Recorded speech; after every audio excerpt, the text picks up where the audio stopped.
for the king, Blue Eagle, the king.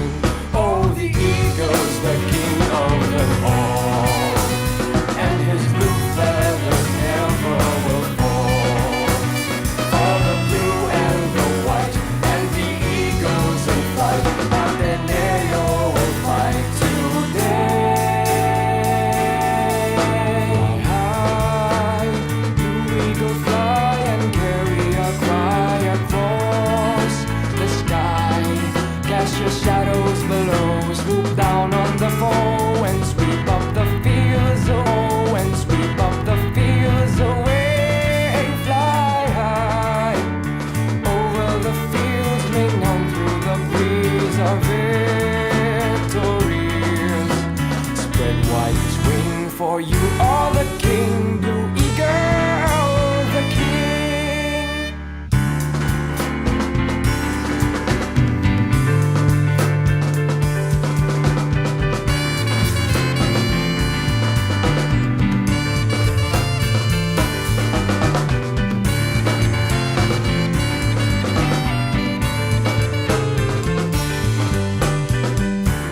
Blue eagle fight today. Blue eagle fight today. Today. Blue eagle fight today. Blue eagle fight.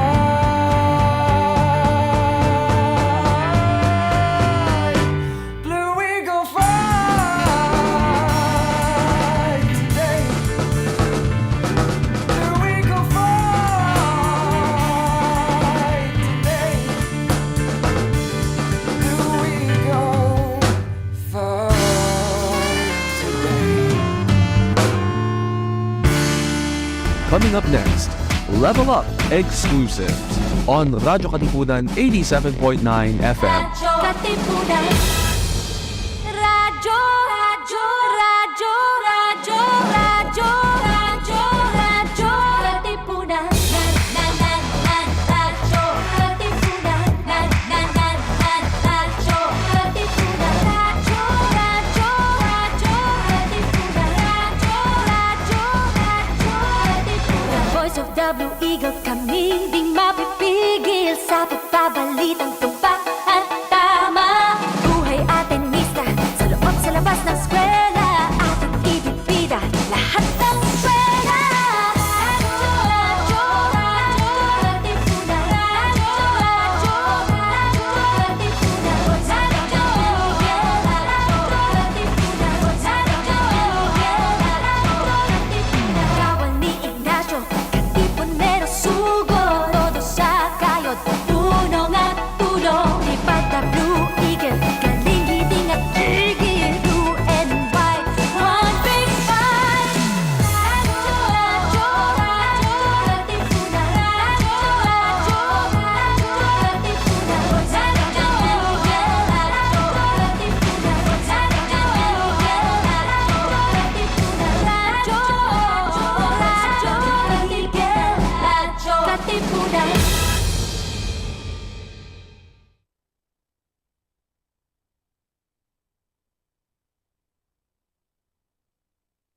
radyo, radyo, radyo, radyo, Katipunan. Radyo, Katipunan. Radyo, Katipunan. Radyo, radyo, radyo, Katipunan. Radyo, radyo, radyo, Katipunan. Voice of the Blue Eagle, kami di mapipigil sa pagbabalitang tumpak at tama. Buhay atenista, sa loob sa labas ng eskwela, ating ibibida lahat ng eskwela. Radyo, radyo, radyo, Katipunan. Radyo, radyo, radyo, Katipunan. Radyo, Katipunan.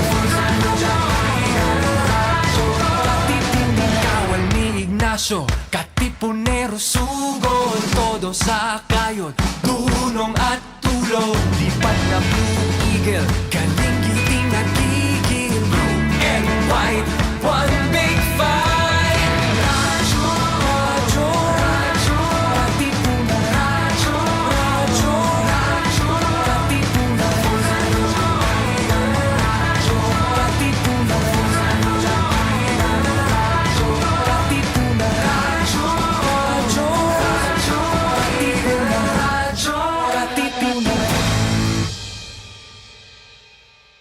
Mga Katipuneros, it's time to level up!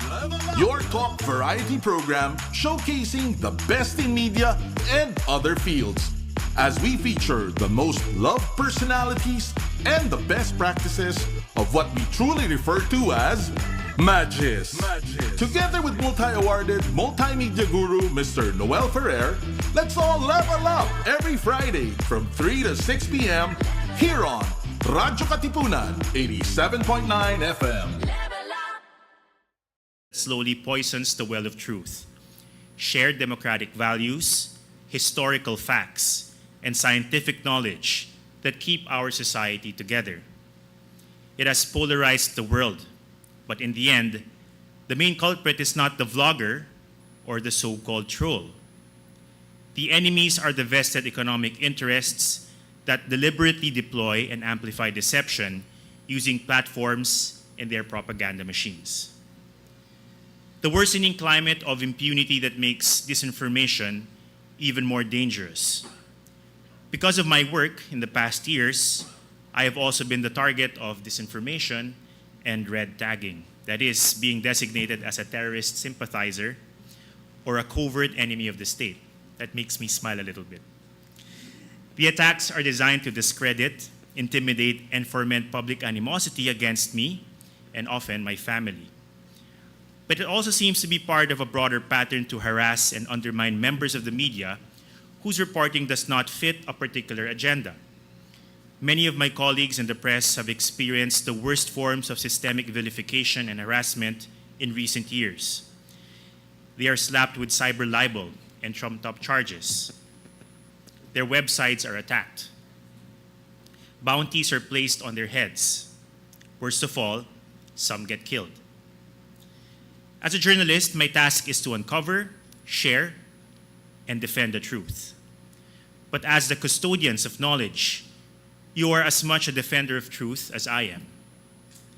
We have all witnessed the actual consequence of disinformation, which has incited violence, fueled hatred, and undermined truth or trust in institutions. From politically motivated disinformation campaigns to health-related hoaxes, the impact of fake news is far-reaching indeed. Being here today and witnessing your sincerity in bringing about the change that we like gives me hope. And so I am pleased to know that we are allies. Your mission extends beyond curating art, books, and cataloging resources. It involves equipping society with the skills to navigate the sea of disinformation and amplify urgent messages that need to be told. We belong to a divided society. This is evident with the abuse we see in the news and the vitriol we witness on social media platforms. Ironically, the more we are in disagreement, the more we become susceptible to the machinations of ill-intentioned individuals and the institutions they represent. And so today, beyond fighting disinformation, I want to ask you to leverage the tools of the digital age to foster harmony. We all need to be influencers so that we can outnumber influence operators who have been exploiting online platforms to suppress and harm critical pillars of our democracy. We can start by listening to our community and involving them in meaningful conversations, to gather not just their quotes and stories, but also their sentiments and feelings. It is true that social media can be a toxic environment for engagement. It can be tiring, and it can ruin your day. I'm sure many can sympathize with the black hole that is social media sometimes. But the common mistake that we commit is to conveniently dismiss those who fiercely disagree with us as trolls. There is a real person behind every account, fake or verified. Many of them can still be persuaded through constructive interaction. In schools, around dining tables, in our neighborhoods, and in online chat groups, we can spark engagement based on the simple old values of honesty, respect, and compassion. It will allow us to engage responsibly and in good faith. We should also find hope in efforts to create or reach out to communities, both online or offline. that are still willing to participate in civil conversations and civic actions. Expand these communities and nurture champions, advocates, fact-checkers, and responsible content creators who can report, expose, or engage malign actors. In the digital age, we cannot overemphasize the power of collaboration, especially at the grassroots level. Partnering with various institutions such as NGOs, government agencies, and international organizations can increase the effectiveness of libraries, archives, and museums in fighting disinformation and defending the truth. These collaborations facilitate the sharing of knowledge, best practices, and resources. These institutions can also advocate for sustainable development policies and procedures at the local, national, and regional levels.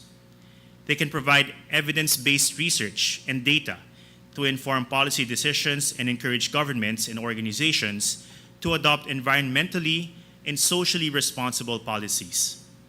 Libraries, archives, and museums can also help preserve traditional and sustainable methods tied to cultural heritage and indigenous knowledge. Because our strength comes from our combined knowledge, I cannot emphasize enough how we must continue to learn, share, and work together. The future of our planet depends on it. We all recognize how the media and information landscape has changed and will continue to change, and with it, our influence. But the point is not to regain our lost power, but to enrich our historical role in society. When we help raise awareness, we also build momentum for important causes. As a journalist, I greatly appreciate your unwavering commitment to maintaining the integrity of information. I understand your desire to contribute to more stability. With your help, we can successfully navigate through these challenging times, enabling truth to prevail in Southeast Asia, enabling an attitude of cooperation, and elevating the discourse. Thank you for being so dedicated, and we hope that your institutions will always remain beacons of knowledge and truth. Maraming salamat po sa inyong lahat. Thank you very much, Sir Atom, for that very insightful address. And now we open the floor for your questions. You may again use our QR code flashed on the screen, or you may use the microphones at the aisles. Right, so while waiting for the questions, we would like to thank Mr. Atom for inspiring us librarians and information professionals to fight disinformation despite the many challenges that we face today. All right?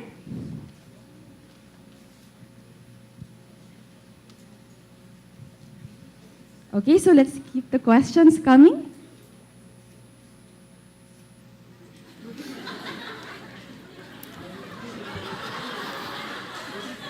Happy birthday kay Neil Liagas.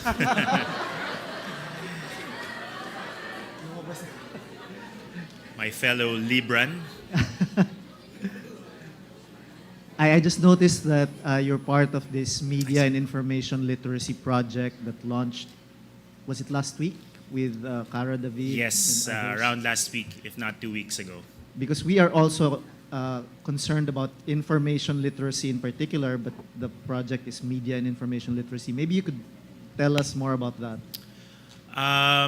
Again, as a journalist, I think it's natural for LAMs and also journalists, academics, historians, scientists to be allies in defending the truth and fighting disinformation. I think one of the key strategies is by increasing media literacy in the Philippines. Oh, what's happening?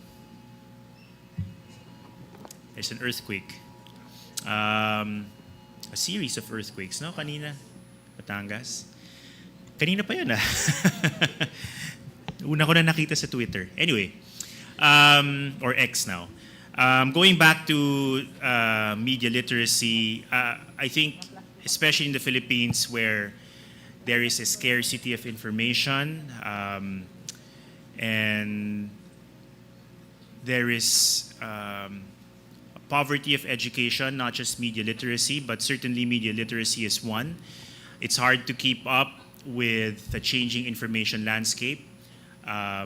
Indeed, a lot of us were surprised, even blindsided by the effect of democratizing the information landscape through social media and seeing how that can also be manipulated by malign actors. And now, kumbaga para lang tayo nagpapatay ng mga sunog. Maraming mga sunog in fighting disinformation. But one way is by teaching the public to be more discerning, to be more critical about the information that they consume, especially in social media. And so that project that is spearheaded by Cara David aims to teach not just students, but the teachers themselves in public schools, to give them the tools that they can use to teach their students about media literacy and being discerning on social media. So I'm very hopeful about that. But of course, that's only one strategy. That's only one part of the overall fight against disinformation. But the response has been great so far.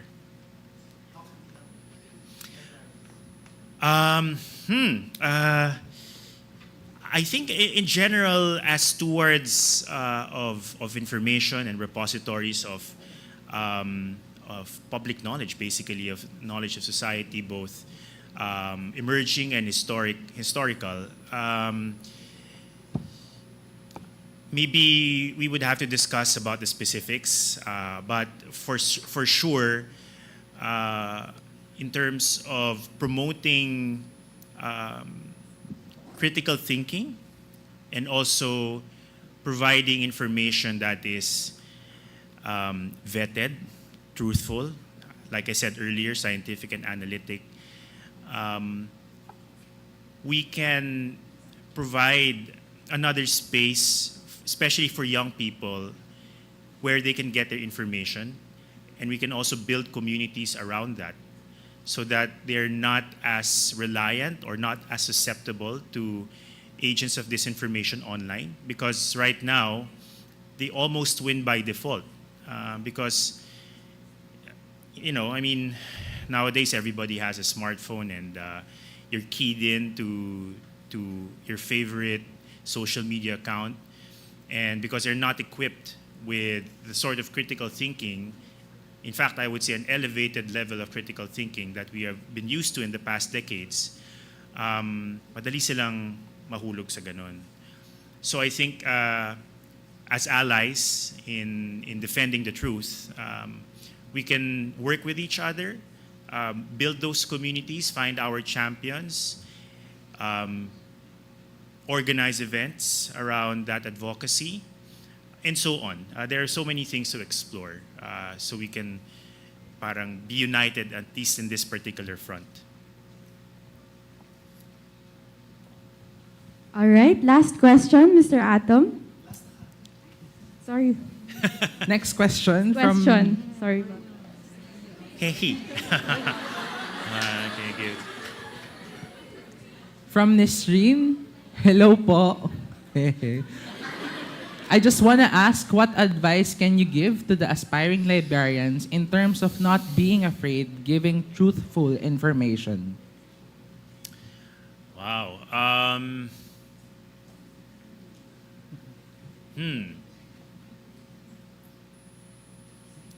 Well, I think it's okay to be afraid. I think it's okay to have that feeling of fear. I mean, that's just natural. What I can say is there are ways that we can overcome that fear. On an individual level, it comes with commitment. It comes with understanding your important role in society and the legacy that you want to leave. And when you have that kind of commitment and I would say purpose that's deeply ingrained in your consciousness, that helps us become more courageous in fulfilling this important role in society. But also, we should also rely on each other and build our, like I mentioned earlier, our communities and provide support to each other so that we don't face these problems alone. Because alone, it's always overwhelming. I can only share my experience as a journalist. Of course, we also, I in particular, have been the focus of these attacks over the past few years. And it can be quite concerning, especially since my colleagues, especially in the provinces, face even more dire consequences of these disinformation campaigns and vilification campaigns. Like I said, some get are charged with cyber libel. They're thrown in jail. Some get killed. But what I find is that when we stand together with my fellow journalists, informing organizations, and also in pushing back against these campaigns, it gives me strength and it emboldens me to do my job. But then again, I think the most potent tool is understanding and internalizing why our role in society is important. We're not working just to earn money, right? I hope not. I mean, it's a reality. We need to sustain our lives and the lives of our loved ones. But at the end of the day, we need that fuel to keep us going on, because otherwise it's easy to kind of become afraid. It has to make sense. It has to be worth it for us. And then we can find our community as well. I hope that answered the question. Thank you. Next question from our audience. Sir. Hello, good morning po. Name and institution. Thank you. I'm JC Mundo po from Bulacan State University. And my question po is, what advice do you have for young individuals aspiring to become journalists and looking for inspiration in the field? Thank you po. Wow, well, pinag-isipan mo na ba yan? I think it's a great time to be a journalist. I mean, each generation says that, but the challenges are growing. I mean, as I address you today, if you browse through your social media, on X, Facebook, wherever you get your news, you will see that the world is not a great place at the moment. I mentioned inequality, conflict. 1 in 200 people in the world are refugees right now, which is the highest in history because of all of these smaller conflicts around the world. There are natural disasters. There was a huge earthquake in Afghanistan recently. The Philippines, hindi na tayo kailangan lumayo. We are all vulnerable to natural calamities, typhoons and extreme weather events, and sea level rise, problems with food security. I mean, I can go on, right? These kind of challenges require truth tellers, and journalists are not the only truth tellers, but they are part of that effort to tell people about what's happening in the world. And right now, that's actually not enough, because you also have to defend the truth. You also have to fight against disinformation. It used to be a lot simpler in terms of informing people. Of course, that comes with challenges as well. But now the challenges are multidimensional. But that also comes with opportunities. The same tools that are being used for disinformation are also tools that we can use to democratize access to information, and also democratize the access for people who want to contribute to journalism. You don't have to be a part of a big media organization like GMA or ABS-CBN, TV5. A lot of influential people right now are, vloggers or content creators. But the important thing is using those platforms for good. And if you have a passion for journalism, then there are many avenues to explore that. You don't even have to quit your day job, ika nga. Nowadays, you can collaborate with other journalists and produce content that is close to your heart. And I think that will be a net positive already for society.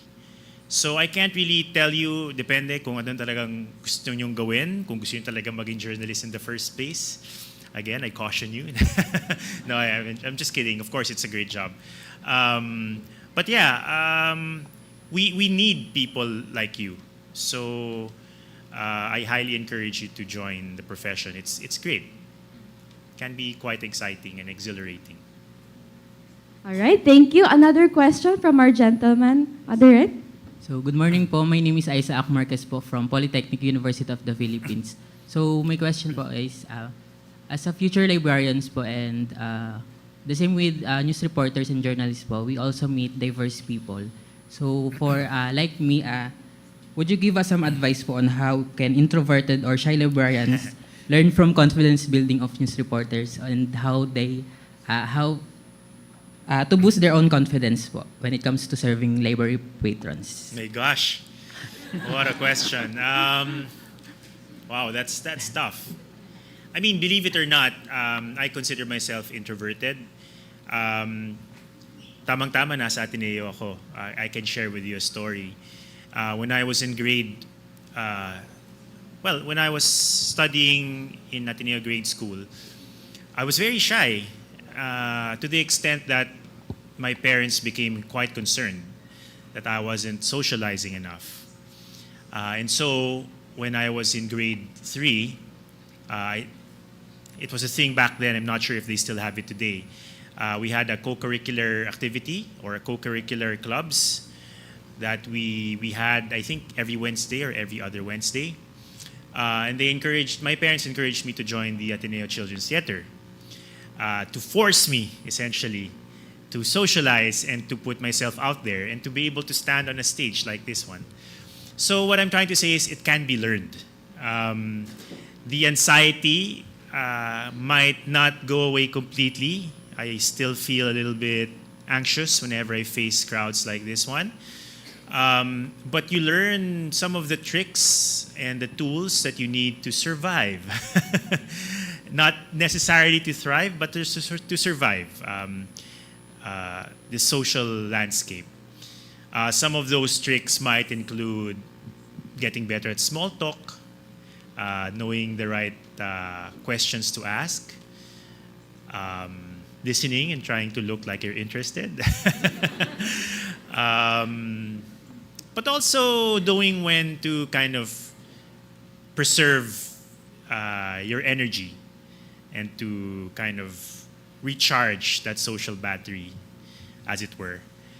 And yeah, you learn to express yourself in a more coherent manner and not to beat yourself up when you're socially awkward. Things like that. Like anything, you can get better with practice. So as long as you want to get better, you will be. Thank you. For our next question, lady on black. Hi, magandang buhay everyone. I am Kimberly Bentayo from Beslink College of the Philippines. Sir Atom, I just wanted to ask, is there a possibility that you could feature libraries in your Atom Araullo specials, especially libraries are the backbone of education and the heart of an institution. Thank you. Yes, indeed.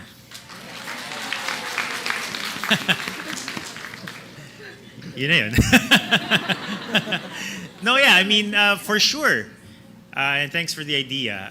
Magandang, it might be a bit of a challenge. The nature of our work on TV requires a lot of very active video and audio, and that's not the first thing that you think about when you think about libraries.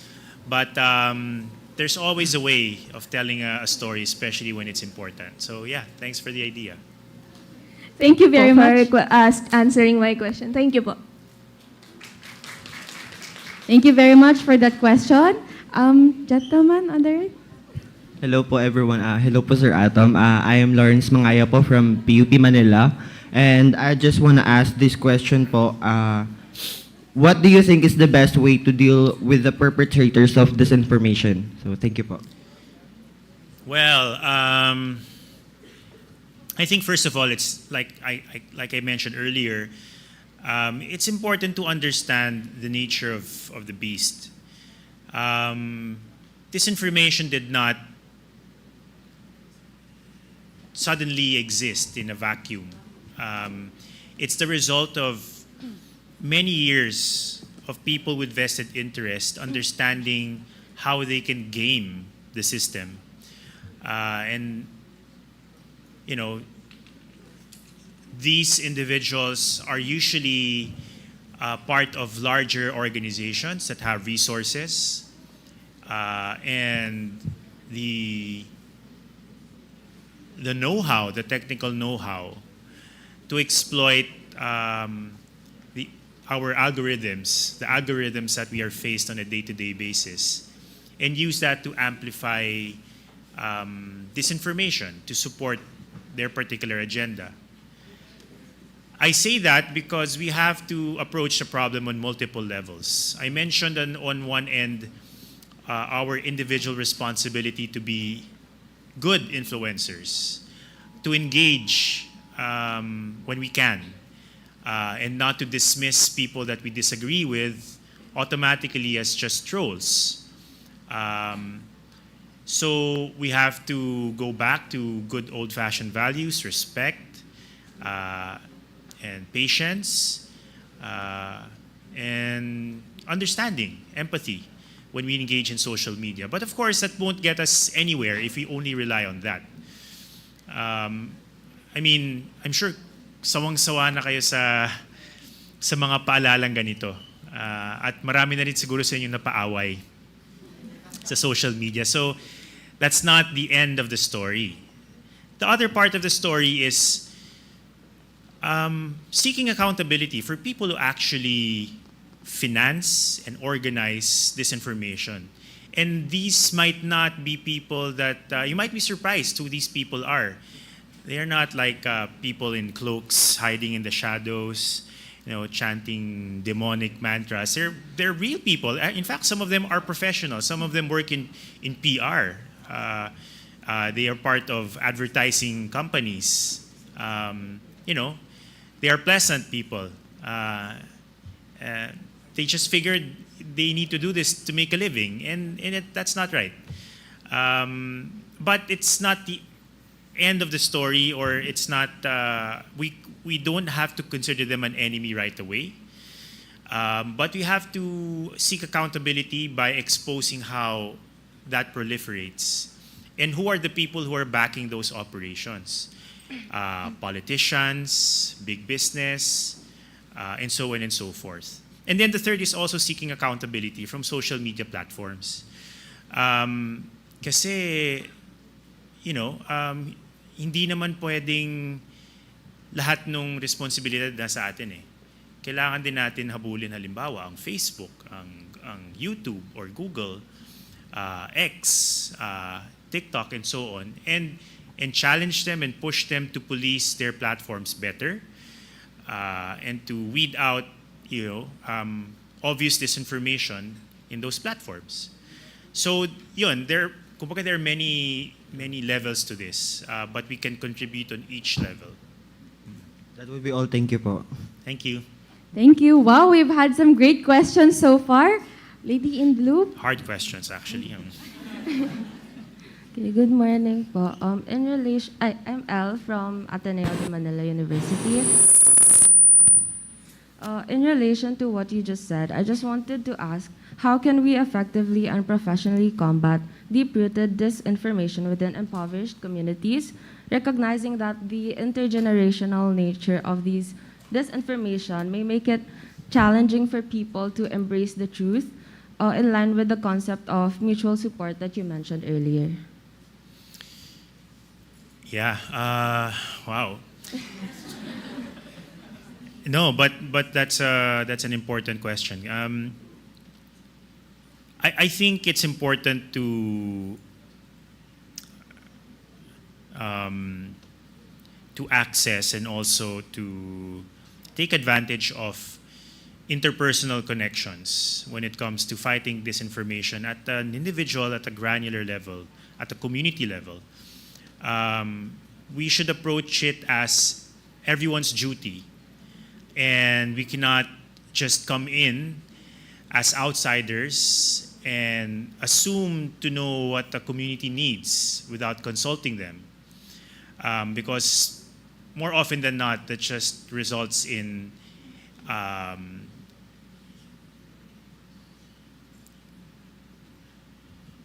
loss of trust, for one, and suspicion on the parts of the people that we claim that we want to help. So when we talk about disinformation, it happens on many different platforms, di ba? So to be more specific or to be concrete, halimbawa, it's easier to reach out to younger people because they're more open-minded. They're still in schools where we can reach them, where LAM professionals can reach them. They're on social media where media professionals like myself can reach them. And we can actually meet them face-to-face in communities when we organize activities, for example. Many different kinds of activities, including activities specifically designed to fight disinformation. And I think we can encourage them and find champions in these communities that can directly influence the people in their lives because they are trusted by their loved ones. Diba? Halimbawa, the problem is spreading disinformation from, say, a tito or a lola na may napanood sa YouTube. I have similar experiences in my own family. But in those cases, when an outsider talks to them and approaches them, they become more entrenched in their belief sometimes. But if a loved one reaches out and shows them lovingly and with patience why this piece of information, for example, is fake or not real or not true, even if it doesn't happen overnight, I've seen how that's effective in making them think twice about what they read and what they watch. And I think if we can replicate that in many different communities and many different households, that's a potent tool already to fight disinformation. So yeah, it starts with going back to those interpersonal connections. And Filipinos are known to have deep ties to our family, our loved ones. Kilala natin yung second cousin, third cousin, even fifth cousin, di ba? Lahat na lang pinsan. So we can make use of those connections to fight disinformation as well. Thank you so much po. Thank you so much. Next question from... Hello po, Sir Atom. Good morning po. I am Eman Kaasi from UP Diliman. My question is, what is your advice for students who are scared to voice out their opinions because of disinformation and red tagging? Wala bang kape dyan? Joke lang.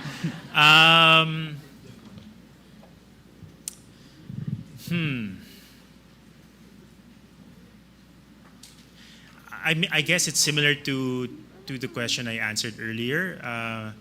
It's okay to be afraid, and it's okay to put your safety first. If you are in danger, and if your safety and well-being is compromised, then by all means you have to take care of that, take care of your family. But at the end of the day, parang going back to the cliche, no? Kung hindi ikaw, sino pa, di ba? We take the truth for granted. We've taken the truth for granted. We've taken facts for granted for such a long time. And now we find ourselves in a position where we have to defend it actively, even truths that have been established long time ago, and is being upended, For example, we have to defend that the Earth is not flat, and that I don't know, gravity works. I mean, I have a physics background, so I find it ludicrous sometimes, but it is the challenge of our time. And if we don't do something about it, I think the consequences will be dire, especially in the advent of the ever-worsening climate crisis, which is a big battlefront when it comes to disinformation. The effects are being felt by this generation already. In 20, 30 years, many places in Metro Manila will be underwater. So it's a fight for the future. It's a fight for our survival. There's no two ways of going about it. We have to fight for it. The enemy doesn't sleep, so neither should you. No, I mean, he should sleep, but you should fight back. You should push back, and I think eventually it will reach a critical mass when people are more aware of their role and people are more critical about the information that they consume. And then you can find solidarity with other people, with other like-minded individuals. That is all. Thank you po. Thank you. Thank you. Another question from our audience, please. Good morning po. I am Divine Jobson from Besling College of the Philippines. Sorry, here. Okay. My question is, as a journalist who brings the truth to the world and fights disinformation, I am wondering how you handle people who have this called psychological scotoma, or people who only see what they want to see and believe what they want to believe. Wow, I didn't know there was a term for that. I thought it was just plain human nature. Confirmation bias, di ba? Ang madalas nating naririnig. How do you deal with that? Well, I mean, the brain is a funny thing. We've had a long time to evolve and to become Homo sapiens, but the world around us is changing at such a fast pace that it's hard to keep up, and we can't really evolve our brains fast enough to deal with the kind of the world that we live in currently. I think, from a scientific point of view, that's also part of the reason why people are so susceptible to disinformation. We have a tendency to find information that suits our worldview. This is human nature.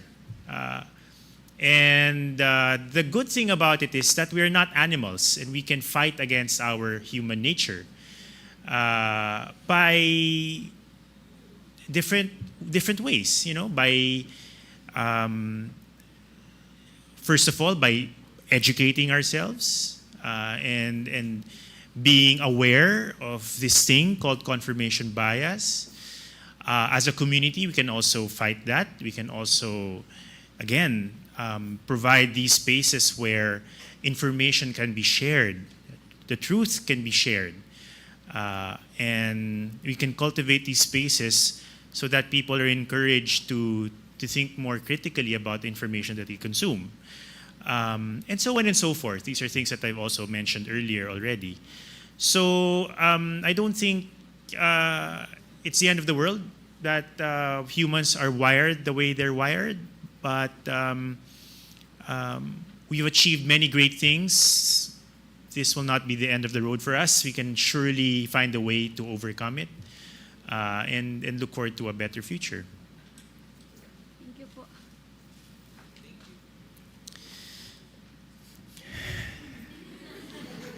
Guys, journalist lang ako, ah. Ano ba to? Thesis defense ba to? Hello. Thank you for your question. Next question from lady wearing blue. Lady wearing blue. Oh. Hello po. Good morning. Morning. Ay, oh my God. Okay, hello, good morning po. I'm Nika Montellano from the Ateneo de Manila University. For my question po, I feel like mapapagod ka po ulit. But anyways, I'm still very much interested in your insight. For my question, considering that librarians are facing threats of obsolescence amid emerging technologies such as ChatGPT, what would you like to say in regards to artificial intelligence in the field of journalism, especially since GMA had the recent controversy about AI reporters? Thank you. Well, you know, as much as we should embrace emerging technology, for one, I am not anti-technology, and I recognize that each innovation has changed the information landscape and, by extension, society. As a journalist, we are defined by the tools that we use. I am a child of television.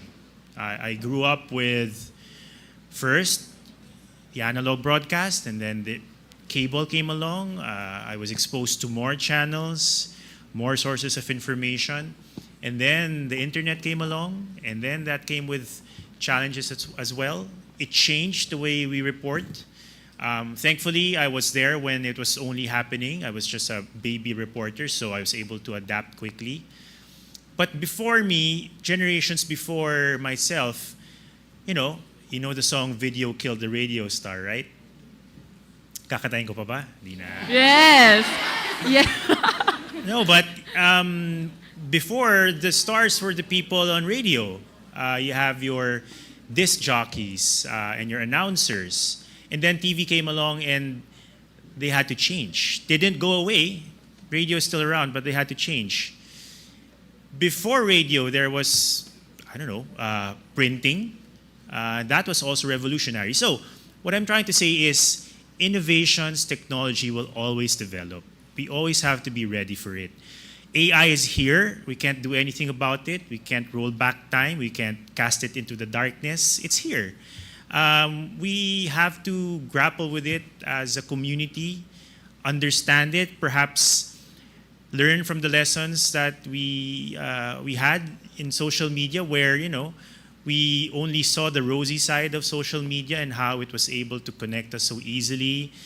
And we were able to stalk our crushes on Facebook. But obviously, that's not the end of the story. AI is the same thing. It comes with advantages and disadvantages.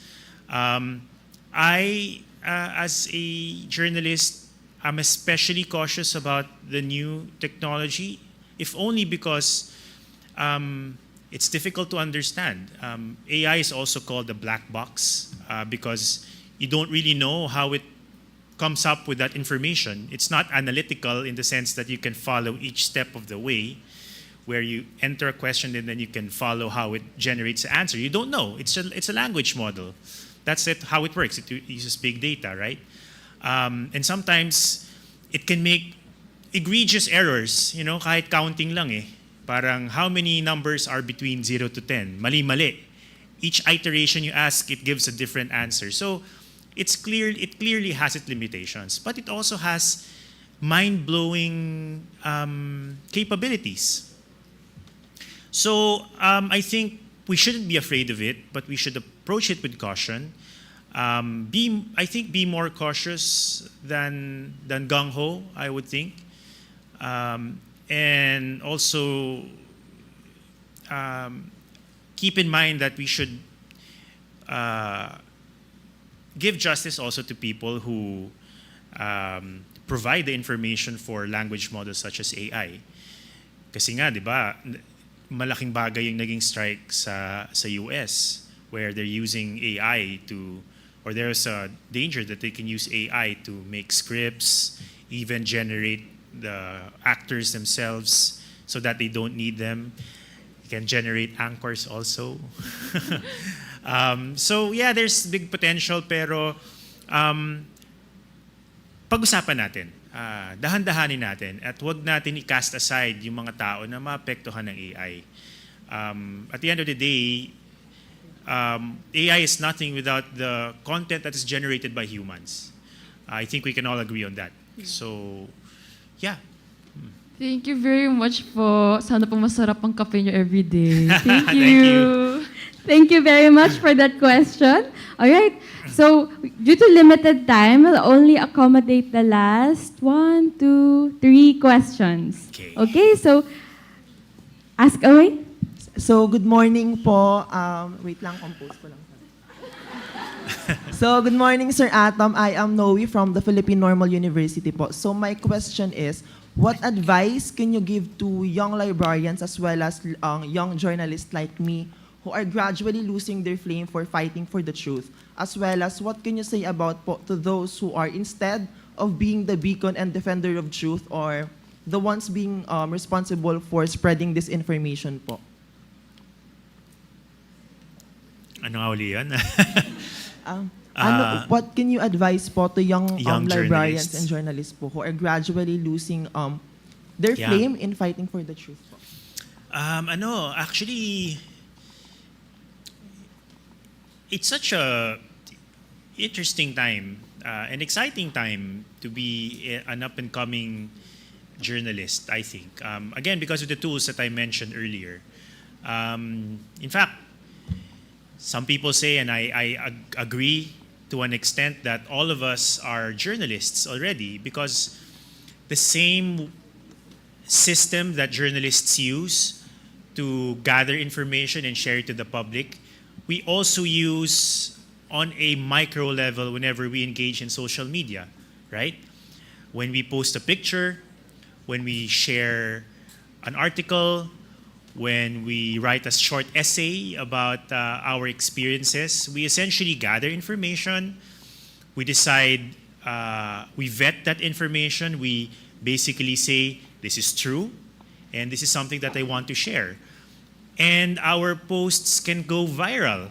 In fact, sometimes more people see posts generated by individual users rather than by organizations, diba? So the tools that are essential for, let's just call us legacy journalists or professional journalists like myself, kaya nga importante yung media literacy. Kasi trabaho na rin nating lahat yun eh. We can't just share information willy-nilly tulad ng dati. When we click that share button, we have to make sure that what we're sharing is actually true. And if we're not, maybe think about it. Wala namang namatay nang hindi nag-share ng something, di ba? Pero may mga namamatay kapag nag-share ng disinformation. So malaki ang responsibilidad sa inyong mga kamay. Now, as a journalist, you will be introduced to existing systems, and I think that's good to have that discipline of being part of an organization where these structures are have been honed over many years. You know, you have an editor, you have a desk. Every day we talk about the important stories, which ones should make it to the evening news. There is accountability. Your boss can send you an email when you make a bad report, or God forbid, you make a false, or you share something false. Kasi it happens also. Misinformation naman ang tawag doon. Hindi sinasadya, pero nangyayari pa rin. So, being part of that kind of discipline is very instructive and teaches you a lot of things. And that's why I think professional journalists are still important, because we fill that role in society. But we are not the only people who can do that nowadays. So if you do decide to be part of that family of journalists, then know that number one, there's a big responsibility on your hands. There are a lot of tools that are available for you to use, but also that it's going to be a challenging road, and that you should approach it with humility, knowing that you are not the gatekeepers of truth anymore. And you should be humble enough to accept that, and also reassert and show people why you're still important in society. I think that's a constant challenge that even people like me, who's been around for more than a decade, is still figuring out. Yeah. The second part about people who are bad, people who are bad online, itigan nyo na yan. Ganun na lang. Yeah. That would be all, sir. Thank you. Alright, next question, please. Hello po, ako po si Josh from UP Diliman. My question is, do you have any advice for people who are easily overwhelmed by heavy topics such as war, misogyny, and red tagging, but would like to be informed with the latest news and participate in discourse? That's a great question, and only because it's something that we ask every day. And I don't have the answer for you. I can just tell you about what we've learned over the past few years of grappling with this challenge. We do observe that people tend to avoid the news when they're confronted with bad news, especially when the bad news is constant. We tend to tune out, right? Like, for example, ngayon, we see the conflict in the Middle East, in Gaza, in Israel. We see these huge natural disasters, thousands of people lose their lives. After a while, it becomes a statistic. It's just a number. And we can't look and understand these issues anymore. It's called news avoidance. And one way we try to combat it is by developing what we call constructive journalism. And that is another way of saying solutions-based journalism, where instead of focusing on the bad news, we also try to make stories about solutions that work. Of course, this is a whole different discussion that can take another 2 hours. But short of saying that, I think it's also important to show people what they can do, so that they're not paralyzed by the bad news that we see every day. So specifically when it comes to climate crisis reporting, we can show them how communities are acting and trying to combat the adverse effects of climate change in their communities. We can also show good news, Of course, always there's a difference between good news and being delusional, diba? We're not trying to delude ourselves into thinking that we're solving the climate crisis by putting our plastic bottles in the bin, no? But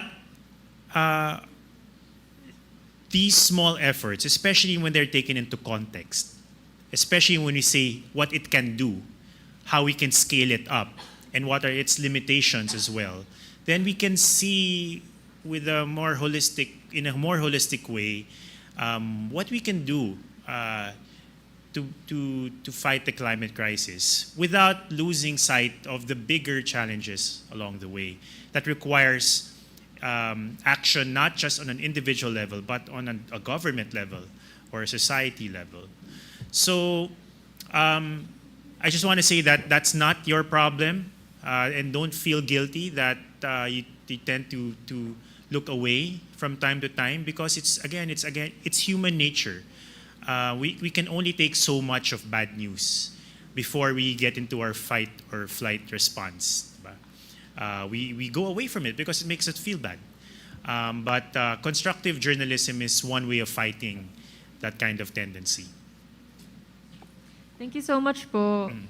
Thank you. And for our last question, take it away. Good morning po. I'm Jenny from Philippine Normal University, Manila.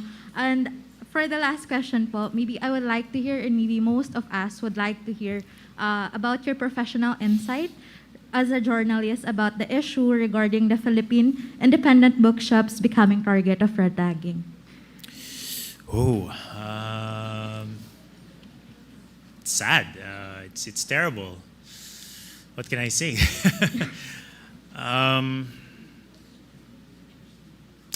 I guess parang the only thing I would say or I could add is that you can see a pattern, right? Who are the usual targets of red tagging or in general vilification? Basically, it's our sources and defenders of truth, di ba? Journalists, bookshops, libraries, historians, scientists. Minsan nga parang it's almost like we're going back to the Middle Ages eh. 'Di ba? Parang meron pang smart shaming na nagaganap when you share things that you know are true on social media. Parang talino mo naman, hindi ikaw na. 'Di ba? And I think it's just important to see that pattern. So that we don't lose hope and that we are aware that this is a deliberate campaign by people who are afraid of the truth. And by the same token, we can find our allies. So if that's happening to small independent bookshops, then maybe journalists and these bookshops or again, academics and so on should find solutions together and should organize events and campaigns to help fight disinformation. I mean, in Nazi Germany, that's the first thing they did, diba? They burned all of the good books by various authors. So we know that bad things are coming when they start targeting these sources of information. So we should be vigilant and we should support these people when they are attacked, I think. That would be all po. Thank you. Thank you. Thank you very much, Mr. Atom, for answering all the hard questions. And thank you everyone for participating in our Q&A. Now may we call on stage Dr. Vernon Totanes and Mr. Lyndon Amasa for the awarding of certificate and token of appreciation.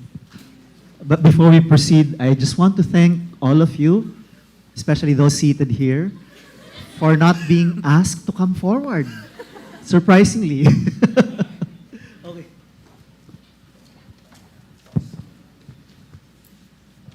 Thank you very much.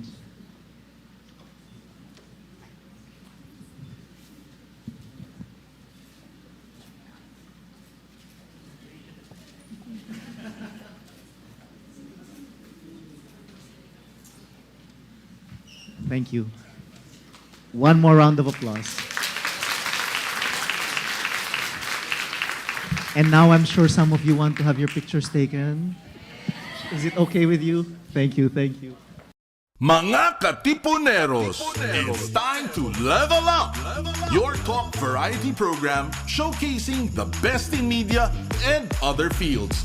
As we feature the most loved personalities and the best practices of what we truly refer to as MindSHIFT. Together with multi-awarded multimedia guru Mr. Noel Ferrer, let's all level up every Friday from 3 to 6 p.m.